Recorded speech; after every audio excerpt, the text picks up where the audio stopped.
All of the best.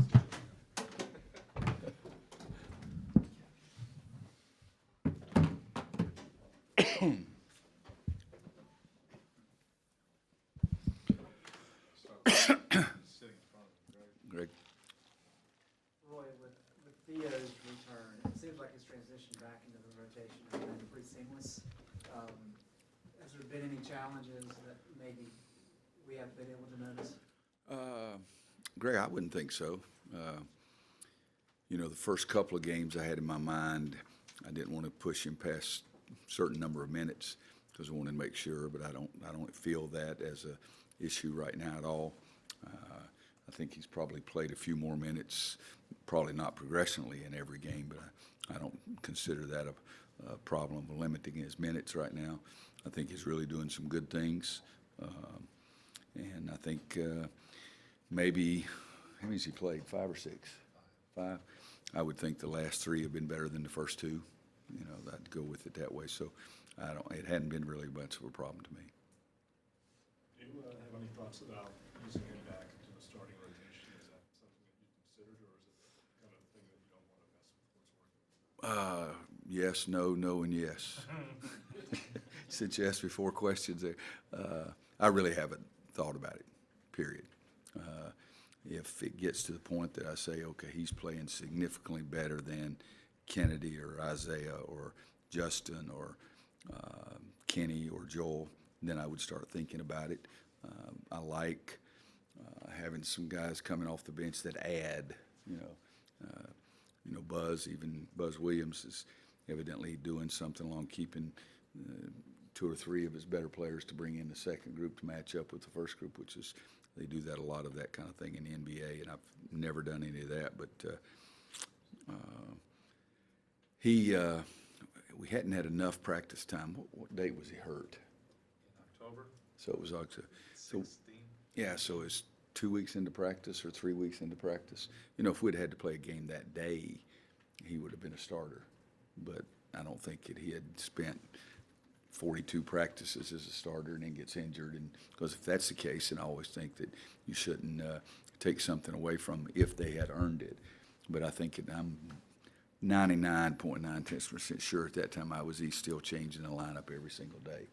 And I'd told everybody that Joel and Justin had deserved to start, and maybe some of the other guys not to that degree, but so I really haven't thought about it. If he continues his play going up like that and somebody else just starts going down, I'm not against changing. You've maintained that he would have been the starter, like you just said. Does that mean that maybe Kenny Williams has? But now, wait a minute. Now, I said that I was rotating guys. I had not picked up a starter.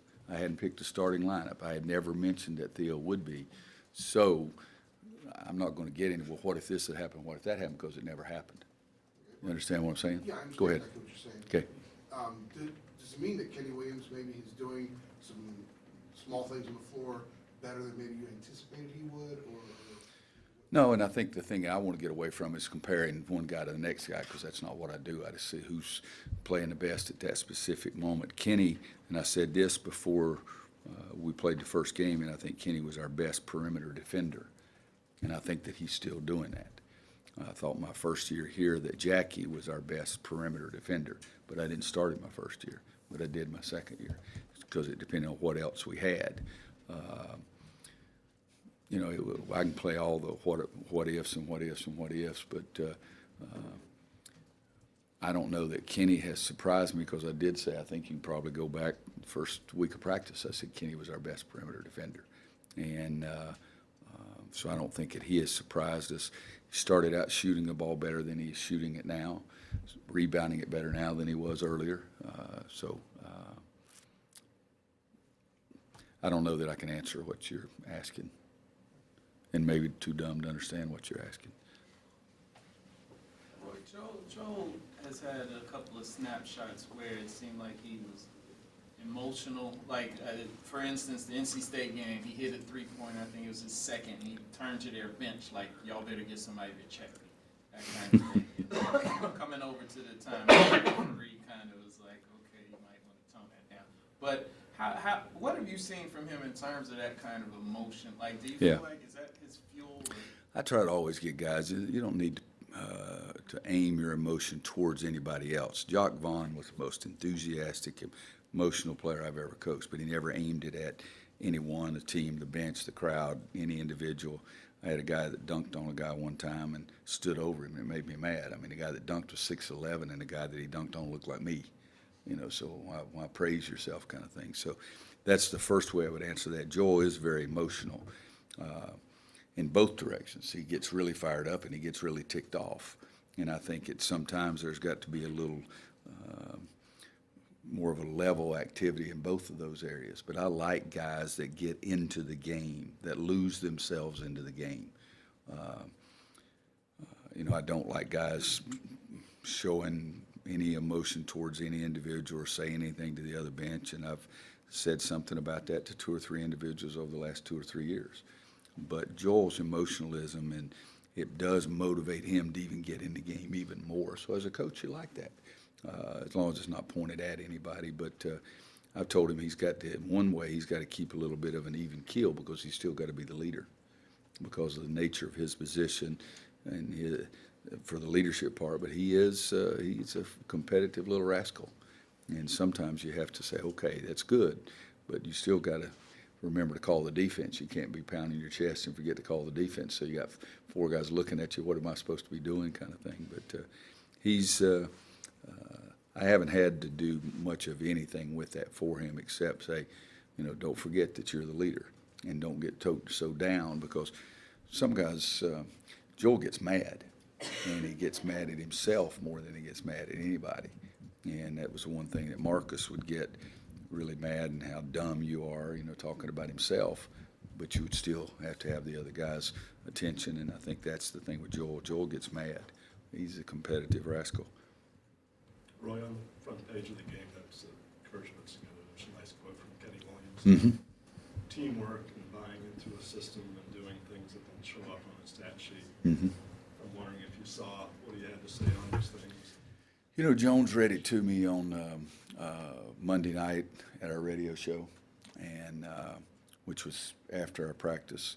Yesterday we just did a shooting practice. I was on the road, and I saw Kenny in the trainer's room just a minute ago. It was the first time I've seen him, so I haven't talked to him about it.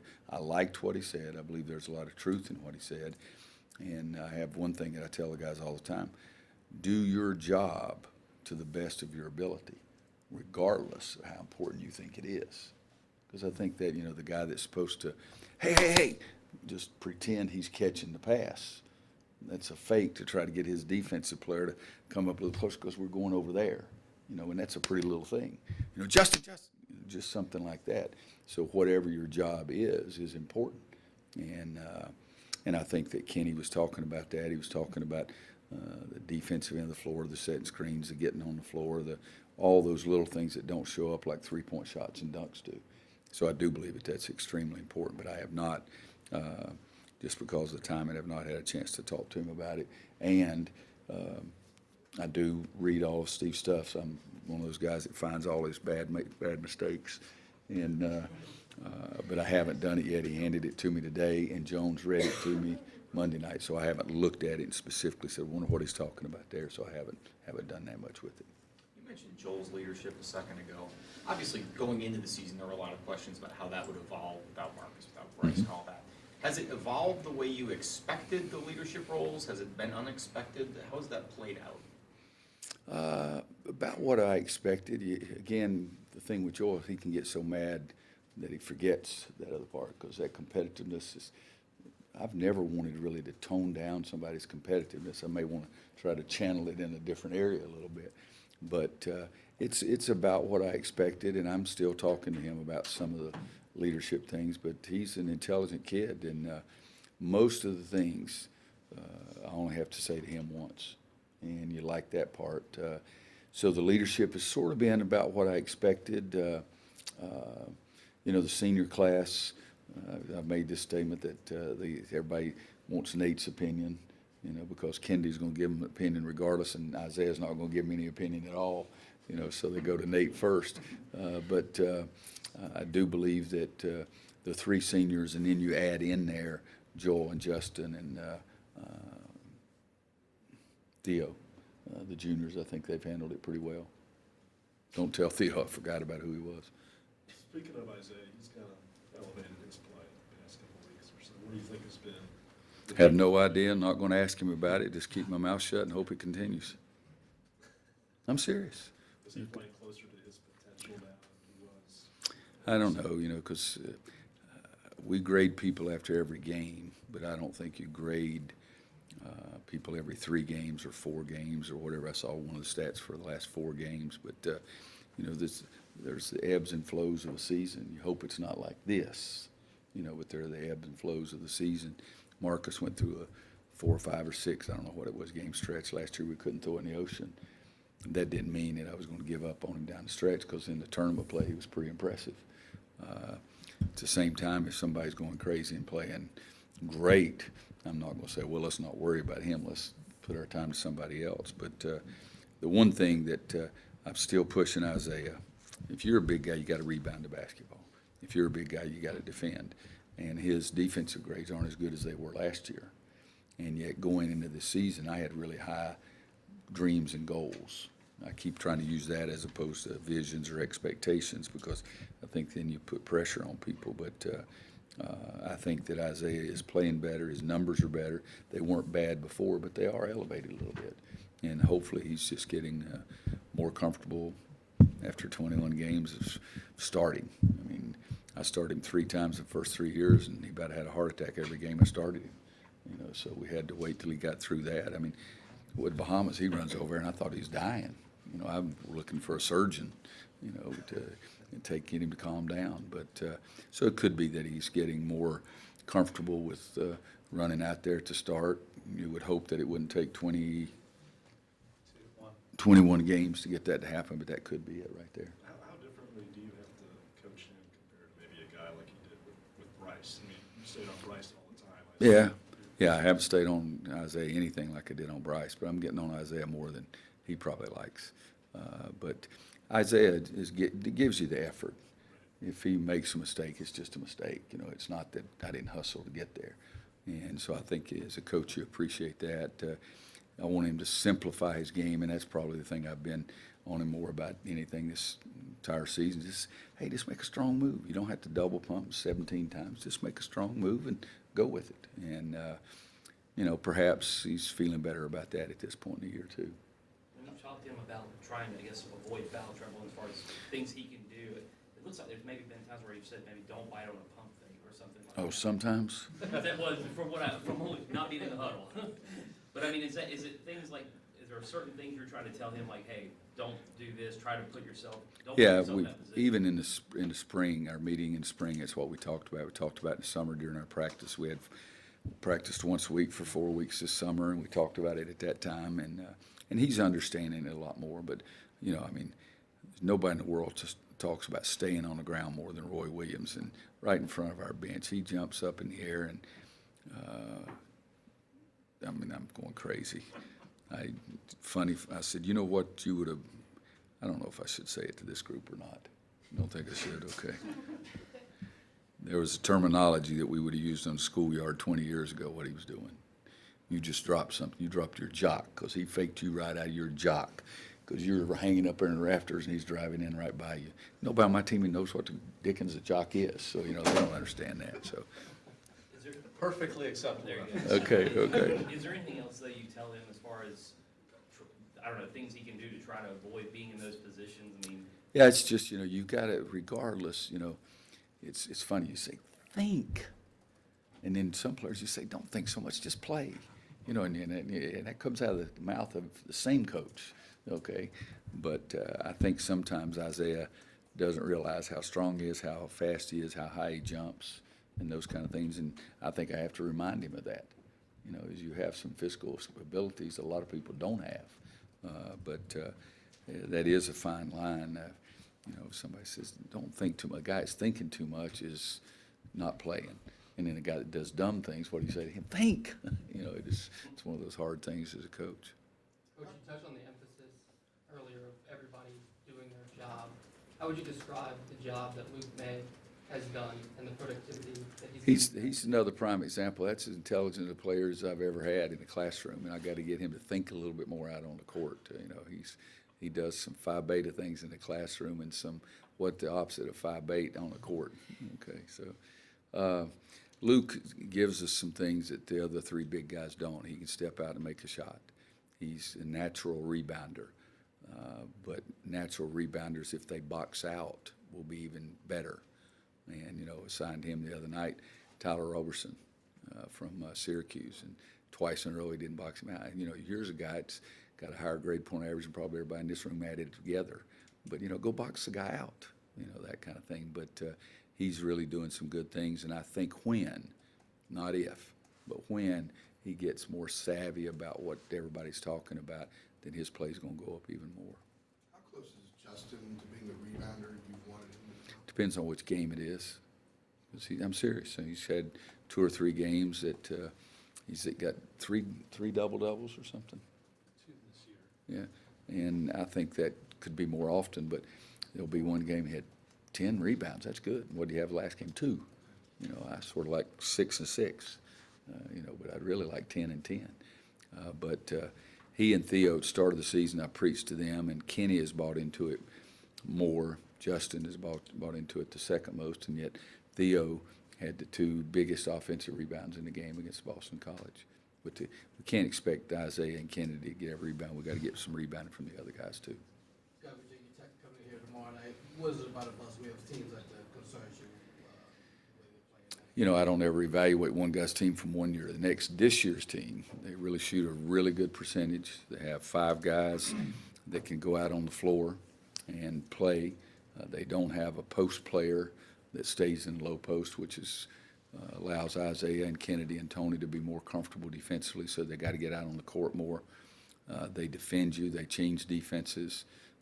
They always try to keep you uncomfortable about what defense they are playing. It's change for change's sake, Coach Smith used to say, and change up over a curveball, over a 2-seam fastball is a big change. I tend to stick more with one defense and throw in something every lot more or a lot less often. So to me, they do play the whole game. You know, they share the ball. They're shooting 48, 49%, something like that. 48-7, if I'm looking at the right one. Yeah, 48-7, which is better than we're shooting. They average 1 more three-pointer made per game than we do, so you got to cover them inside and outside. But they do guard you, and I think for us, I mean, they've had some big-time wins, winning at Clemson, beating Duke the way they did. They're a quality basketball team, and you look at them now as opposed to, 3 or 4 weeks ago, and I think they're a lot better now.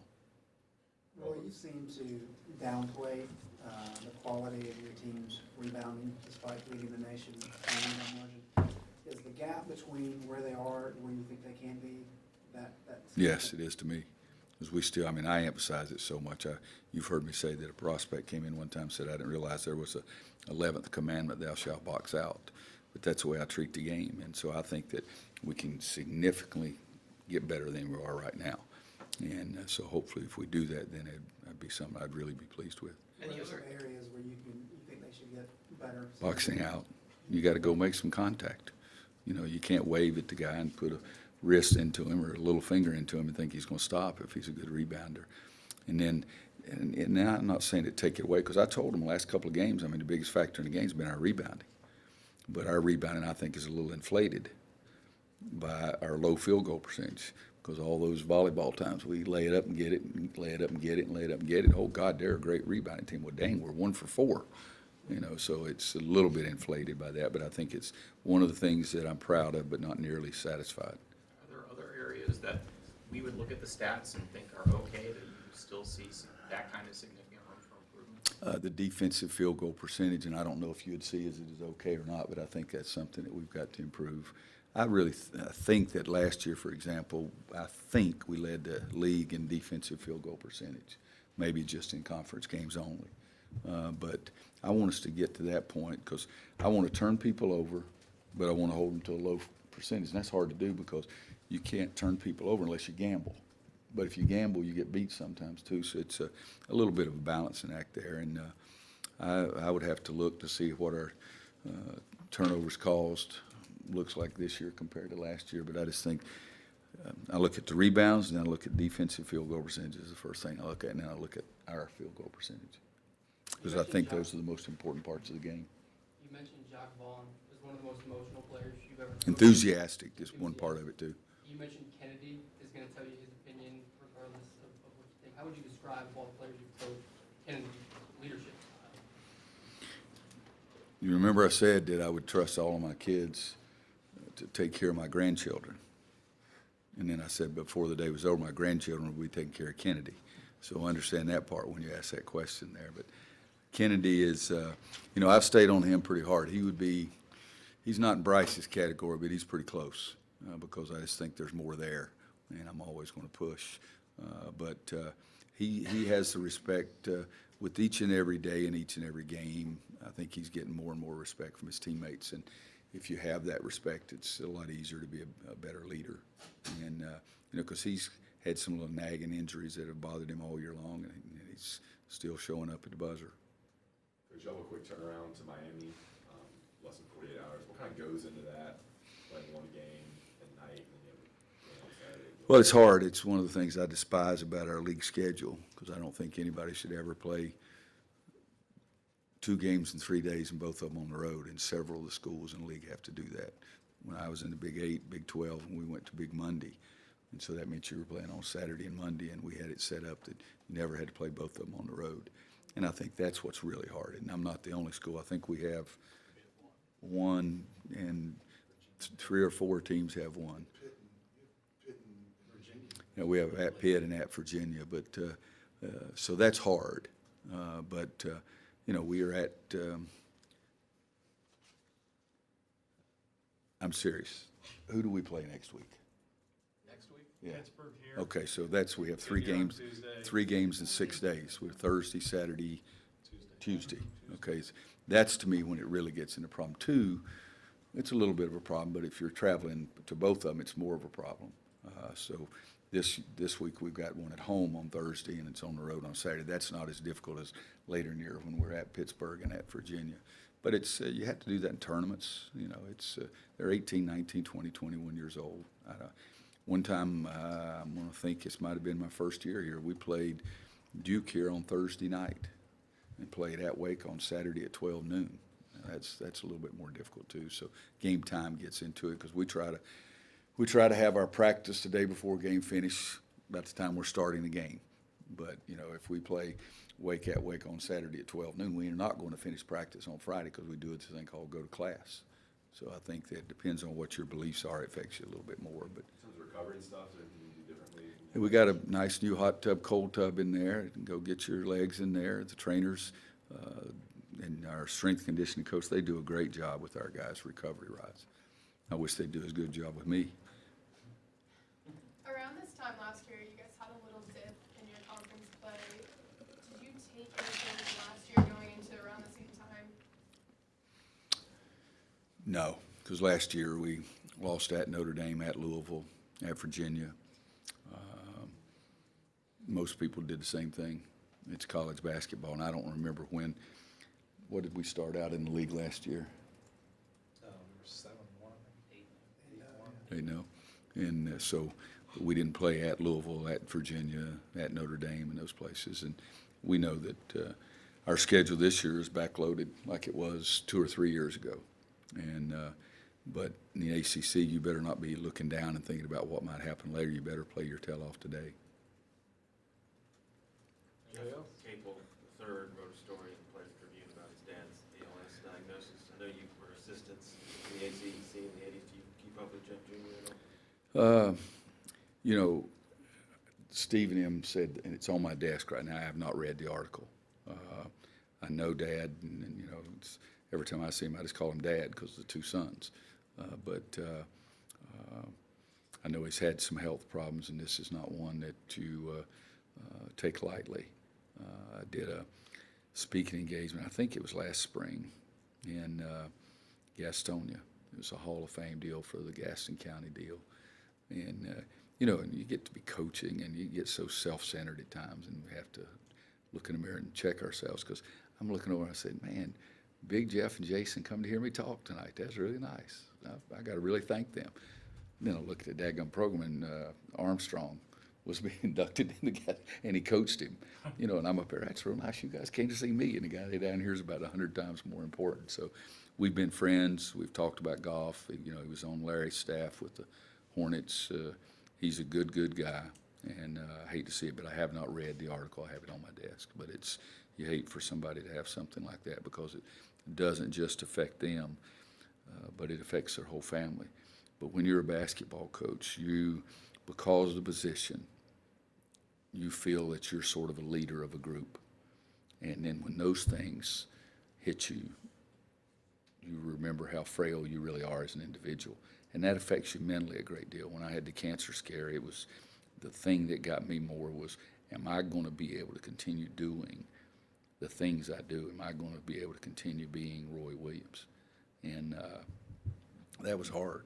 And that's what I worry about with Jeff.